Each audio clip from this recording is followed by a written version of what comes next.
آپ نماز پڑھتے ہیں؟ جو بندہ نماز پڑھتا ہے نا، نماز میں سورۃ الفاتحہ، الحمدللہ رب العالمین الرحمن الرحیم، آپ صلی اللہ علیہ وسلم جب سورۃ الفاتحہ نماز میں پڑھتے تھے تو ٹھہر ٹھہر کے پڑھتے تھے. کیسے؟ الحمدللہ رب العالمین ایک آیت پڑھی، رک گئے، الرحمن الرحیم وقفہ دیا. کیوں؟ حدیث میں آتا ہے، حدیث قدسی ابو ہریرہ رضی اللہ تعالیٰ عنہ سے روایت ہے کہ جب سورۃ الفاتحہ بندہ پڑھتا ہے تو اللہ تعالیٰ جواب دیتا ہے. کیسے؟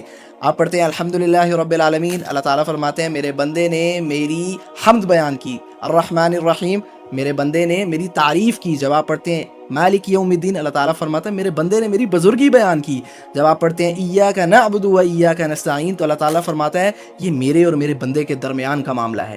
جب ہم پڑھتے ہیں اہدنا الصراط المستقیم، تو اللہ تعالیٰ فرماتا ہے جو میرے بندے نے مانگا وہ اسے ملے گا. یعنی کہ نماز، سورۃ الفاتحہ، یہ ٹو وے کمیونیکیشن ہے. نماز میں کنیکٹڈ فیل کیا کریں. تو اس لیے جب بھی آپ نماز میں سورۃ الفاتحہ پڑھیں تو کنسیڈر کریں اللہ تعالیٰ آپ کو جواب دے رہا ہے. تیزی سے کبھی بھی نہ پڑھیں، رک رک کر، وقفے سے، جو نبی کریم صلی اللہ علیہ وسلم کا طریقہ ہے اس کو اپنائیں.